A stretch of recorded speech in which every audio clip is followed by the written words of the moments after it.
I guess it's important for me to take that off. If you cannot tell, this is the first time I've gone live in a minute, but it's cool. Hey, how you guys doing? Hope you're doing mighty fine. Happy Friday. I am literally right now at this very, very second at iHeartMedia Seattle, about to do a quick recap of all the stuff that we talked about this week. Plus, you'll end up seeing a very, very fresh interview that I ended up doing with Ashley McGirt, okay? We ended up talking about, oh my goodness, how to actually pick out your therapist. We talked about how to look for signs in your youth if they need to see a therapist or if there's something else that's wrong with them. We even talked about how to get some free therapy. Okay, so you guys are definitely going to see all of that and more right here today on Rewind with Besa. We're also going to recap what JC and I talked about because we talked about the whole Tiffany Haddish and what was his name, Aries Spears thing. I ended up interviewing Dr. Nelson this week, and we definitely have to talk about how to make sure you are getting sleep at night. Let's not play ourselves. We all are mad busy during the week, and you're on your phone all goddamn day, and then all of a sudden it's 2 a.m. and you can't wind down. So we're giving you guys some tips on how you can make sure that you can fall asleep at the end of the day. And also, the homie Travis Thompson talked by, okay? And one thing I love about Travis Thompson is that as him being a local artist, I'm able to talk to him about local artist things. Like I'm always interviewing people that aren't necessarily from here. So when you interview people that are from here, you're kind of able to talk a little bit more about the local politics and just kind of different things that we can all do to just make the music scene a little bit better and frankly a lot more cohesive here. So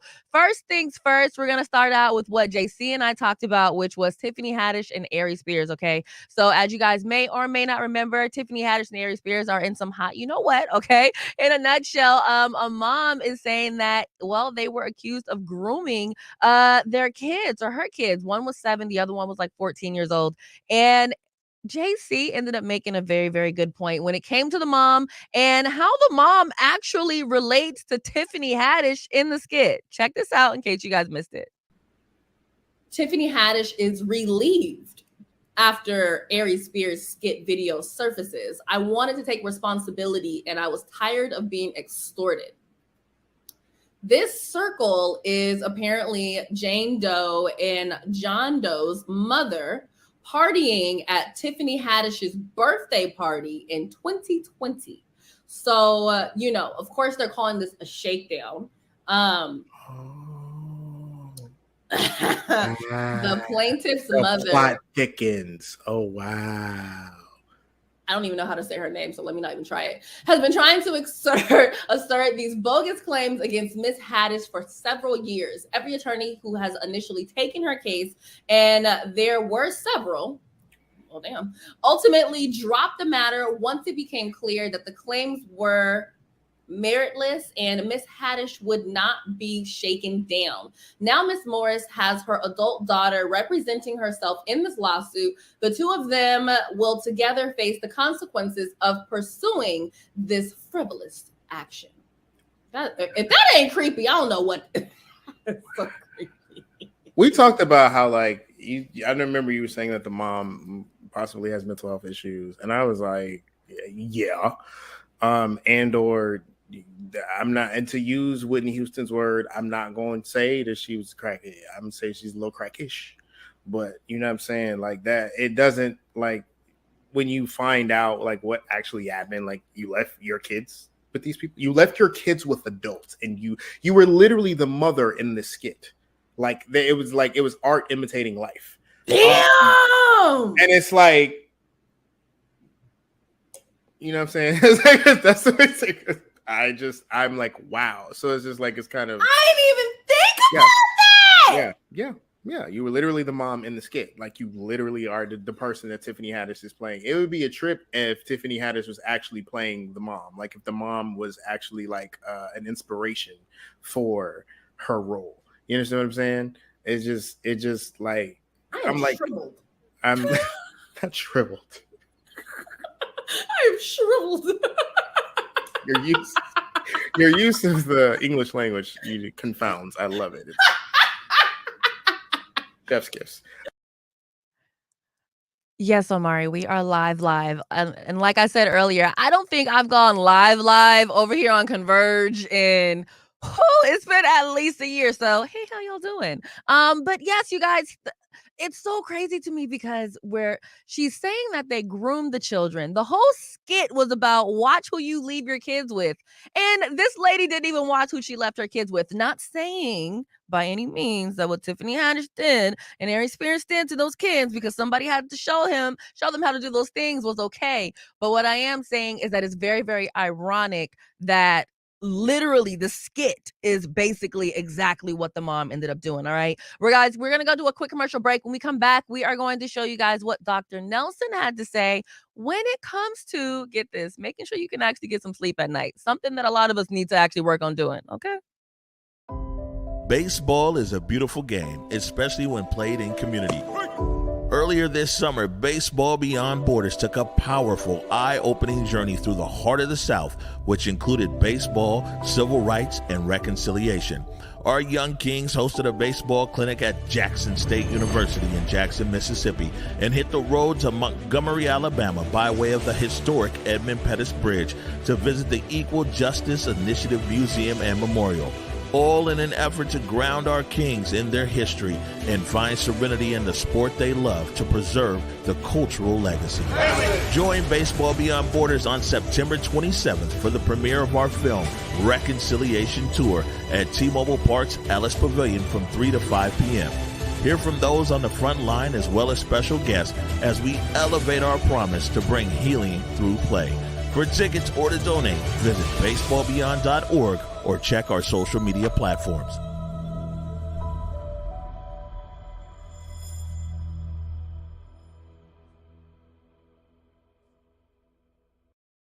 So that is just like a little taste of our Baseball Beyond Borders documentary. You can actually see a little bit more of it. Obviously, it's not the full thing, but there's actually a 4-minute preview of it on our YouTube, which is obviously where we converge. So anywho, you guys, welcome back to Rewind with Besa. It's Friday. It is my first time being live right here on Converge Media in a good minute. And what I really wanted to do this week was come on here and just recap all of the freaking interviews that I did this week. I typically don't have about 4 people on my show, but that's basically what we ended up doing. So right now we are going to jump into a clip that we did with Dr. Sidney Nelson, who basically pops on once a week to give us different health tips. Okay. So this week's health tip was about how to get some sleep. I don't know about you guys, but I definitely have a hard time getting sleep at night, especially if I've been out at like a club or if I've been working all day. You know, I'm on my phone all day. Like just winding down can just be an absolute hassle. And the next thing you know, I'm up until about 4 a.m. Okay. So here are about 3 tips from Dr. Nelson on how to get some good sleep at night.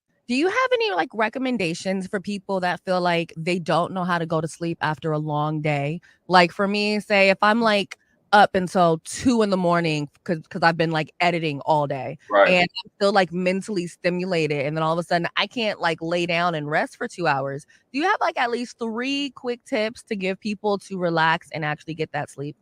Yes, definitely. Especially with this era just of Instagram, social media, working hard at night, at home. Sleep deprivation and just lack of sleep is, technology is kind of added to it. And so what we need to do is reduce our screen time. That is so key and so important for people to reduce your screen time. That means that you have to, before you go to sleep, give yourself at least an hour where you're not looking at your computer, you're not looking at your phone, you're not scrolling through Instagram, seeing if you missed anything, where you are just devoid of that screen at least 1 hour before you go to sleep. Also, don't eat late. Eating late can also kind of disrupt your sleep cycle. And then thirdly, just making sure that you're not doing any heavy exercise or anything right before you go to sleep. You want to have a break in time before, high physical activity, so you can give yourself a chance to kind of wind down. So those would be the big 3. You guys know what's so crazy about me? The only way that I can really wind down is lightweight with electronics. Okay. I'm turning on my TV. I might be using like the meditation on my TV, some sleep sounds. But honestly, I can't remember the last time I really did take some time and just really put my phone down for a full hour before getting in bed. I'm going to try that one of these days. But one thing I really do like to do is I'll jump in the tub. I'll sit in the tub for like maybe 30 or so minutes, watch something relaxing, take a shower, and then I'm able to just really sit and get in bed. And sometimes that is like the best sleep that I ever have. All right. So up next, you guys, earlier this week, I ended up talking to Travis Thompson, who is, oh my goodness, I freaking love doing interviews with Travis Thompson. And I I always say there are some people that just make doing interviews so freaking easy because some of you guys want interviews, but you're not. It's not that you're not good at interviews. It's that sometimes you might just get really, really nervous on camera, which makes it a little bit harder to keep the conversation going. But Travis, it's like the camera isn't even there, okay? So in this particular clip, I asked him about crabs in a barrel and if it was actually hard for him to really make some moves in the city before he actually got popping. Let's not even front. A lot of times out here, it really will take for you to just go viral or for you to get to just a certain point of just popularity for people to actually give you your props and stop sitting here being like, oh, well, I don't really mess with them, so I'm not going to give them this opportunity or I'm not going to give them that opportunity. It's almost as if out here, you have to get to a certain point to where people literally cannot deny you of your respect in order for them to give you the flowers that you deserve. Either way, you guys, I asked Travis Thompson about that, and let's just say he did not hold back. Check out what he had to say. In my head, it's always been like Seattle, I wouldn't even say it's crabs in the bucket, but it's just like no one's ever satisfied. Nothing's ever cool enough for anybody. You know what I'm saying? And everyone wants to feel like their version of Seattle. If it's not being represented, then it's not it. And it's like, but when you go to like the Bay Area or something, like there's so many artists that have laid like a blueprint for how like the different levels of this game go. You know what I'm saying? Seattle doesn't really have that. So it's either you're the thing or you're lame. There's nowhere to exist in the middle in Seattle. So I just think as a city, we need to come together more and take pride. Like people are like, even I'll see a viral video from someone from Seattle go viral on TikTok. And then all the comments are people from Seattle shitting on Seattle. And it's like, have some pride, bro. You know what I'm saying? Like kind of like have some local, like, I don't know, be proud to be from here because there's definitely dope things going on. And if you don't feel like they're dope, then be dope. And if you feel like your version of the city isn't being represented, then please go put something out and contribute. You know what I'm saying? But we're not going to get anywhere if constantly everything is cool for like 3 months and then we're over it. You know what I'm saying? Like, even like, was there a real moment where Blueberry Faygo, the whole city was excited about it? No. That song's just as big as Nirvana songs. And regardless of how you feel, respect numbers, respect movements. You know what I'm saying? So like, at the end of the day, yeah, are people in Seattle crabs in a barrel? But the same people saying that are the same ones calling things lame. The same ones being like, oh, that event is cooked. We don't do that no more. We did that last summer. And it's like, what are you doing, bro? What are we doing out here? Like, we're not going to get anywhere. Like, I wouldn't even say it's crabs in a barrel. I'd say like crabs who are too cool for the barrel. You know what I'm saying? Like, that's what no one's ever satisfied. So like, that shit's frustrating. But at the end of the day, the fan base is here. The cool kids just talk. The fan base, they're not on Twitter. They're not on Instagram. They don't really care. The people who are really showing out for these things are going to show out. So as long as you find them, you're cool. But yeah, the scene of it all gets very corny and embarrassing sometimes. You know what I mean? You know what I mean? Yeah, no, and I think what he said about the whole Blueberry Faygo thing is absolutely right because at the end of the day, when Lil Mosey dropped Blueberry Faygo, everybody, the support was just not. It didn't give what I thought that it should have gave. Okay, and this was even way before. What is you talking about, child? I have not heard or seen someone winding down since back in 98. Child, in 98, I was like 9. So, anywho. But yeah, you know, I just feel like even before Mosey had the whole court case thing, people, they just weren't supporting him the way that they should have supported him. Everybody always had something crazy to say about him. Everybody was like, oh, I'm not really rocking with him. He doesn't really claim Seattle, da da da da da. But then he's getting played on all these radio stations. He's getting all this push. And the hometown was kind of there, but not really. So, I mean, I definitely agree with Travis Thompson when he says we need to start showing a little more pride in our city and stop hating on people. And he's right. You know, when I really do think about it, if you even go on TikTok and you'll see a TikTok where it's a song and it's going viral, you look through the comments, it's a lot of people that are locally from here in Seattle, Tacoma area that are talking the most crap. You even look through some of WCTV's comments. A lot of people are not the most positive in those comments. It's literally like our own version of the shade room against our own local people, which is absolutely sad. Okay. What is this comment saying? So, you know, real cool talk, Travis. Yeah, Travis is an actual smoothie wood. We actually have another clip from Travis where, so in case you guys don't know, he just dropped a new album on, I want to say September 6th. It is called If I'm Alive, that is. And so in this particular clip, we talk about the album, and we even talk about how he wants to go back to therapy. Okay, check this out. Your new album, If I'm Alive, that is releasing on September 6th. Can Correct. you tell us what we are getting from this album and if it's going to be any different from your previous projects? Man, the If I'm Alive, it's really just like a collection of 5 songs. And I'm not gonna sit here and act like the project is this like super like deep and like heavy and vulnerable thing, because with the title might suggest that, but the title is really just kind of like a comment on where the world's at right now. It was one of them things where everyone's trying to make plans. Everyone's hitting my phone every day of like, or needing something. And it's just like, if I'm alive, that is like, yeah, for sure. Well, I don't know what tomorrow's going to look like. You know what I'm saying? Like, okay, if I'm alive, that, you know what I'm saying? And it also speaks on just like, we left the label this year, you know what I'm saying? So it took a while to like get that paperwork handled. And it was like, where you at, Trav? So it's more, it kind of speaks to that too, of like, if I'm alive, that is like, are you alive? Are you putting out music? You know what I'm saying? What are you doing? And then, yeah, that's really about it. And also like the homie from the last interview was saying, a lot of people are living, but they're not alive. You know what I'm saying? A lot of people are not actually living. They're just kind of going through the motions. So it's like, that's another like meaning for it. You know what I'm saying? Exactly. That autopilot. And Exactly. people really love to be on a good autopilot out here. And I like that because, you know, if I am alive is really almost also saying take one day at a time and live that day as much as you can. And I always tell people every single day you need to do at least one thing that your future will thank you for. Damn, that's real shit. At least one. That's real. Think about it. You do one thing for 30 days that your future will thank you for, even if it's the same thing every day. My homie told me if you don't embarrass yourself at least a little bit once a day, you are not doing anything.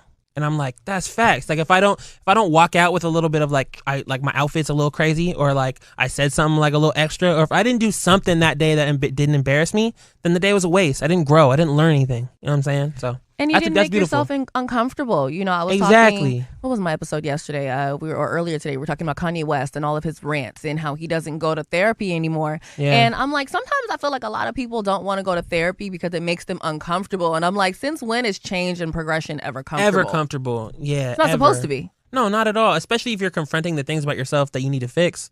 What? Like, yeah, are you kidding me? Yeah, no, I know. I'm trying to go to therapy too. I'm procrastinating on it, but it's definitely vital. No, same. And you know what? We're gonna get that together before this year is over. Exactly. I done ghosted a couple therapists. I done like had sessions set up, and I'm like, oh, that's weird. I don't know, that's weird. But we gonna figure it out for real. We are definitely going to figure it out. And that is on period. Okay. We all need to figure it out. There's so much. Oh my goodness. There's so much craziness going on out here that we all need to have a little bit of therapy in our lives. All right. Speaking of therapy, as I told you guys, I had Ashley McGirt on and we talked about, you know, how Black people need to take, you know, go to therapy and how to find a therapy. She even talked about how this month is, I want to say National Suicide Awareness Month. So we talked about all that, plus even how you can get some aid for therapy. So we're going to go to a commercial break, and then we are going to jump right into part 1 of my interview with Ashley McGirt. Of course, stay locked right here to Rewind with Besa. Hey there, it's Trey Holiday. And of course, Besa and I had to take a trip back to Market Street Shoes to grab some items. They always know what to show us. And let me tell you, we both spent quality time to be sure we collected some amazing additions to our wardrobes. They have some of the most unique bags, shoes, and accessories. I mean, the whole shebang. It's always a good time when I get to shop with my girl Besa. Make sure you go check out Market Street Shoes, y'all, and you too can walk out with some dope gear.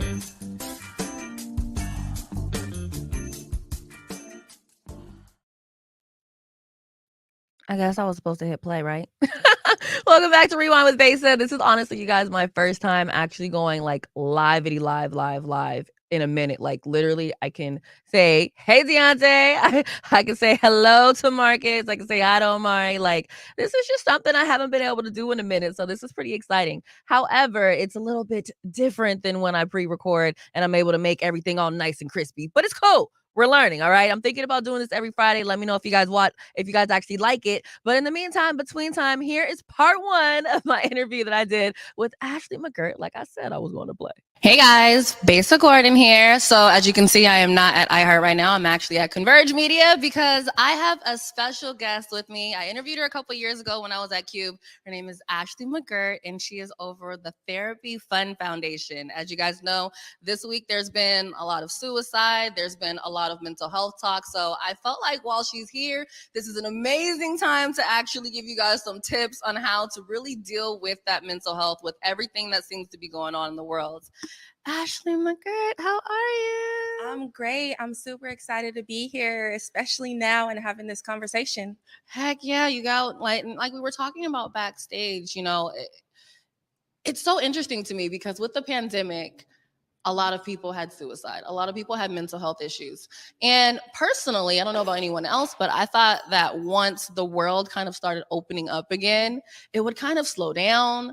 But it almost seems like it's ramping up, whether it's because people are losing jobs, maybe relationships didn't work out and they're just kind of realizing where they're at in life, or just whatever is going on. People are very, very stressed out and they're not dealing with it very, very well. You have rappers dying, you have, business owners dying. We just had the whole Bed Bath & Beyond situation, and we all have seen Kanye West ranting and raving for about 3 days at a time with anything that was going on with his ex-wife to working with The Gap. As someone that has been working in therapy for so long, I would love to know, what are some of your tips for people to just deal with that anxiety when they just feel like, I don't know what to do right now? Yeah. So you said a lot, and I just want to say, while it seems like a lot of this has been happening because of the pandemic, these mental health stressors have been going on forever. We just weren't ever talking about them as a community. So I love that now we're having the conversation. We're talking about it more because the reality is suicide is the third leading cause of death for Black male youth, and we don't mention it. Cornelius, Jet Jackson, Thomas Lee Curtis, I believe that's his actual name, completed suicide, and we didn't really talk about it in our community or the individuals we actually know. And then when it comes to anxiety, depression, these can be symptoms that lead to suicidal ideation that actually lead to suicide. Some tips really for it is just recognizing that it's okay to worry about things. Is the worry becoming debilitating? Is it impacting your daily behaviors? And in that case, you want to get a good routine, like working out, exercising, reducing things off your mental plate. What can you take away right now from your plate? So speaking of plates, you could invest in paper plates so you don't have to wash the dishes all the time. Or, if you have a lot going on right now, maybe invest in a low maintenance hairstyle. Put your hair in braids so you don't have to worry about doing your hair every day. Lean on your support system. Who can help you out? These are some things that you can do. It sounds like it's like those little day-to-day things that you don't think stress you out actually kind of build upon that stress, that whether it's at work, whether it's with family, whether it's with kids. Question, we always say things like, seek therapy. Black people need to seek therapy. But I feel like a lot of times they don't know where to start. And sometimes people don't know what to ask when they're trying to find that perfect therapist for them. Like, you can have a perfect therapist for you, but doesn't work for me. You know what I'm saying? Right. So do you have any tips for people in finding that, or just asking those right questions? Well, one, knowing that, like you said, there's a perfect therapist for you. There's the perfect therapist for me. So kind of think of it like dating. And when it comes to finding a therapist, you need to find someone who's a good fit for you, someone who you can trust, who you can build that good rapport with. So the very first conversation is really going to be critical. And that's going to be that consultation that you have with a therapist. And it's going to be asking them questions like, hey, do you specialize in anxiety? Have you ever worked with Black people before? If you identify as a Black person, have you ever worked with the LGBTQ community? Whatever population it is that you align yourself with, you want to ask those questions. Whatever it is you're experiencing, you want to ensure that the therapist actually has that training. So many people reach out to me for couples counseling. I am not a relationship therapist. I am the wrong person to come to, so I have to refer out. But asking those questions, because some clinicians may try, knowing that they're not a couples counselor, and sit there and try to actually help you through that. And you never actually ask them, like, is this something you've done? Have you ever helped couples before? And me, I'll tell you, no, I've never done couples counseling ever. because I knew that that wasn't an area that I didn't want to focus in. So, but asking those questions, looking into their background, verifying their license. You can go to the Department of Health and you can type in a name. You could type in my name, Ashley McGirt, if that's all the information that you have, and it'll show you, when did I first receive my license? Do I have any complaints on my license? Which that is extremely important. If someone actually has a founded complaint that's been on their license, that means they've caused some sort of harm, there was some sort of complaint, and it actually takes a lot for you to actually have a founded complaint, because anybody could say anything about me if they wanted, say anything about you. The state is going to do their due diligence to actually make sure that the complaint is founded. So that means it's verified, like Right. you did that. Right. And you can see that and also ensure, like, is it active? You know, are they an associate clinician? Because in order to become a fully independent licensed therapist, whether it's a licensed marriage family therapist, a licensed independent clinical social worker, which is what I am, you need to at some point be an associate, which that means you're operating under a supervisor. So there's a licensed clinician above you who is monitoring you, making sure that you're doing the work. If that's the case, you want to look into who is their supervisor.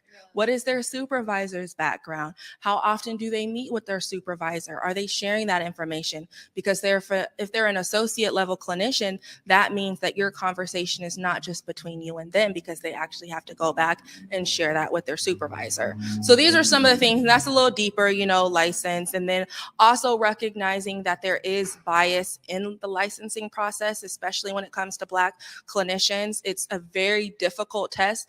Thankfully, I'm a good test taker and I was able to pass my first go around, but that is not the case for most people of color, because the way that it's set up for white clinicians. It asks things about certain behaviors that might not necessarily show up in communities of color. So you have to be able to know how to navigate that. It's a very intense process, 4,000 clinical hours in most states.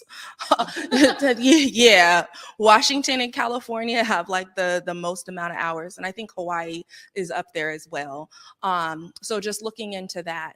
And again, just having a conversation with them. Most therapists offer at least a free 15-minute consultation, and you can find out a lot about a person. Are you laughing? Like, do you feel a good vibe? What's the energy? And just remember, don't give up, because it's like, again, it's like dating. You got to sometimes date multiple people until you find the one. You have to see multiple therapists until you get the thing that you need. I think that's a huge point, because I feel like a lot of times, especially people of color, you know, we'll go to therapy, we'll go like 1 or 2 times. We don't like that therapist. We done. We might, if someone convinces us, see a different therapist. But usually you'll see that one therapist and you're like, oh, this is what therapy is like. I don't like that. And it's like everyone has their own style. And so you do have to kind of think of it like dating. I never thought of it that way, but you have to keep going around until you find the one, and be okay with letting a therapist go and be like, your style isn't working for me. Yes. And speak up, because 9 times out of 10, you're paying for it, whether you're paying out of pocket or you're using your insurance benefits that you're paying for through your employer or a spouse or whatever the case. We know how that works, but it's something you're invested in. So you need to speak up and say like, hey, I would like to focus on this during my session. You have the power to do that. I let my clients know, like, let me know if I'm talking too fast, if I'm focusing on an area that maybe you want to talk on something different this week. What are your goals? I'm a solution-focused therapist, so I'm always looking at what is the solution? How do we fix the problem? If you want to just vent, fine. We can create space for that too. But at the end of the day, I'm always looking at what's the end goal. How can I graduate you out of my session so that you don't have to come here every week, or get you down to maybe once a month or quarterly, something like that. I know that's right. And you guys, let's think of it this way. I'm guilty of it. I'm so guilty of having a therapist, gone to the therapy, did a couple sessions. You know, I liked the therapist that I had, and then I had to switch therapists, right?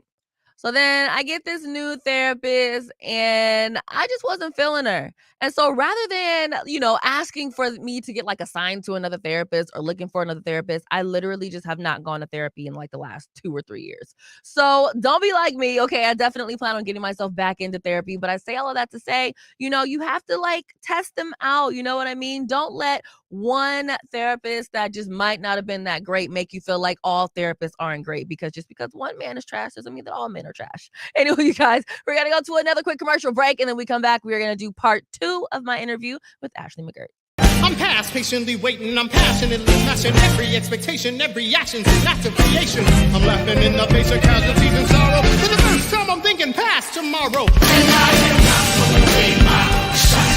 I am not throwing away my shot. Hey yo, I'm just from my country, I'm young, scrappy and hungry, and I'm not throwing away my shot. We're gonna rise up, it's time, take a shot. We're gonna rise up, it's time, take a shot. We're gonna rise up, rise up. It's time to take a shot. Rise up, take a shot. Rise up, it's time to take a shot. Rise up, take a shot, shot, shot. Hey, it's time to take a shot, time to take a shot. And I am not throwing away my shot. And then, lastly, with everything that has been going on, and as you said, suicide has been a thing for a minute. We just don't talk about it.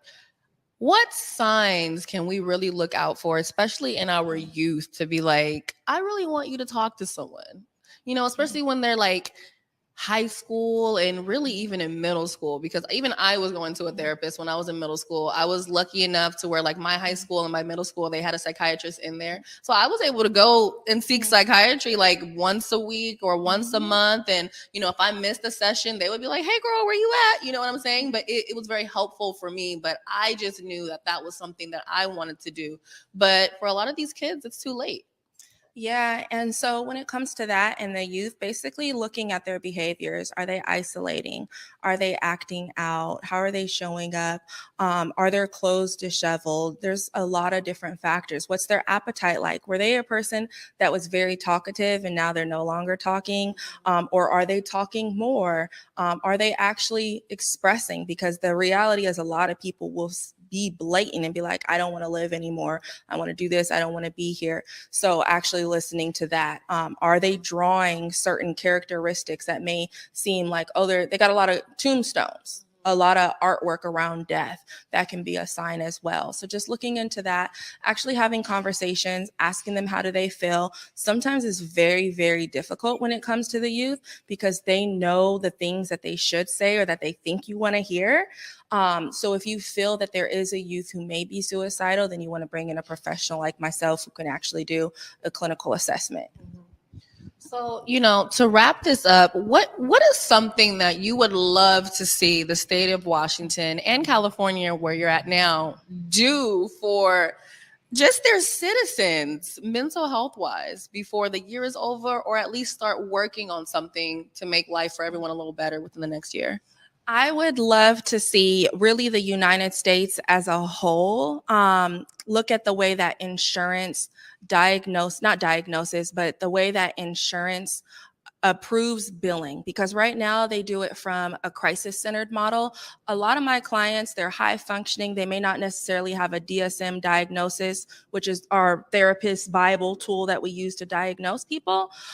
So if they don't have a DSM diagnosis, I cannot bill insurance. And so I would like to see that change so that people can get preventative care for those individuals who are high functioning and may not necessarily have a diagnosis. So that's one thing that everyone across the country can participate in. I would also love to see mental health access for everyone. I would love to see the way that the licensing process is set up change. We really need to have some sort of interstate like a parity act to where if you're a licensed clinician in Washington, you can serve in California or Oregon and not have to do additional courses. Or if your client moves, then you can no longer see that client. And we have to change the way that we serve because, if I have a client who's been working with me for a while and then they moved to New York, I'm not licensed in New York. I then have to refer them. And we just did all that work, built that relationship up. So I would love to see the system change. And there's a little ways around it to where, you can do like an adjustment period and I can see them maybe for a couple of weeks, but I'm supposed to be working on finding them a provider that they can see. So that's another thing. I mean, I have a whole list of things: funding, paying therapists, Pay us for this work that we do that is so necessary. Policies, change the policies. It's Suicide Prevention and Awareness Month, so I really want us to look at the policies when it comes to how we are looking at crisis for Black women, Black men, our trans community, our non-binary community. What are the policies in your state? Who are the people that you're voting in place? What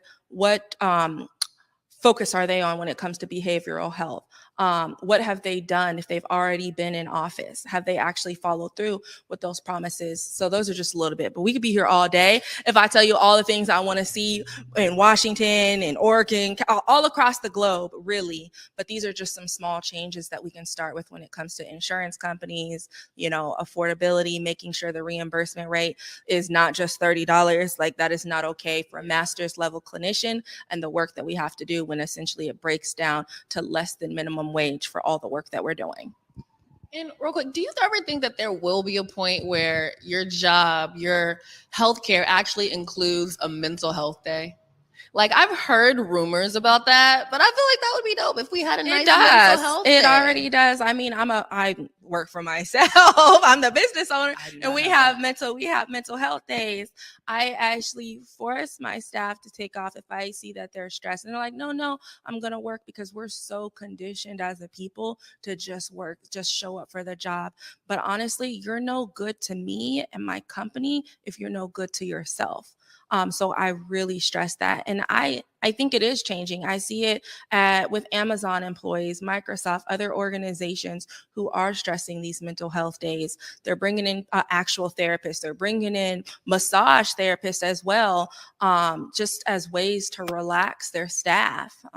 So yeah, I think there's a day. And there's already a day with me and my team. Yeah, that's dope. And I definitely think that we need that, even with like students in school. Like, maybe they're stressed out and they're just like, I'm going through puberty. I need to like stay home for a day and get my brain together, rather than being like, I'm sick. Like, this is a mental health day. Like, and we do that with our boys. If they need a mental health day, they could take a mental health day. And as parents, I think we need to allow our children that space the same way we take breaks from work. They need a break from school sometimes. And I think we need to really stress that more and not shame people for taking time off. Like, oh, you were gone. What's going on? It's not your business. If they didn't tell you why they were gone, why are you asking that? Like, they needed a day, and that's okay. We can take that day. Yeah, I definitely think that it is a time that we really do normalize actually working on our mental health and being okay with saying, hey, I'm going to cancel this concert because I need to work on my mental health today.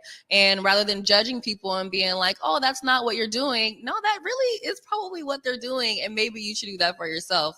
So Ashley, I want to thank you so much for sitting down with me. Please let everyone know where they once again can keep up with you and see everything that you have going on. You can find me on most social media platforms at Therapy with Ash, or on my website, ashleymcgirt.com. And if you're interested in free therapy services, you can head to therapyfundfoundation.org. Ooh, over here moving around, child. Look, we are just about done with this live stream. I really am thinking about doing this every Friday. We'll see. I'll see. And honestly, the only thing that really stops me from doing this every Friday is the fact that I have to clip out everything. But if I clip it out during the week, it won't be too bad. You feel me? So look, we're going to go do one more commercial break. And then when we come back, we are going to wrap up today's show. Damn, Echo, you savage.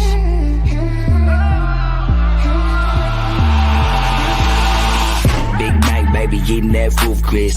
Short temper, so you know I'm kinda ruthless. Bad pass, roll one, time to elevate. Yeah, part-time smoker when I medicate.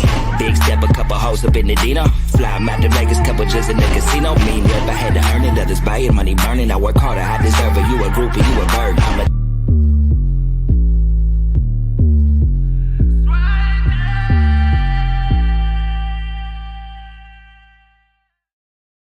All right, you guys, that is it for today's episode of Rewind with Besa. Thank you guys for hanging out with me for my first live stream in a minute.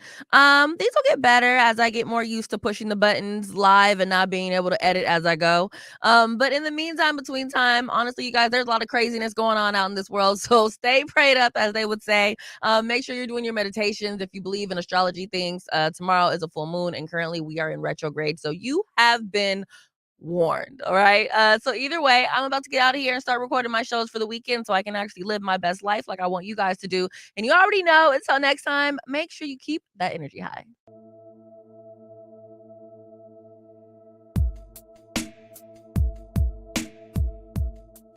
Converge Media produces culturally relevant content for Black and urban audiences. Our coverage is raw, transparent, and objective, praised by community leaders, government officials, and residents. Support Converge Media today via Venmo, Cash App, or PayPal at Converge Media.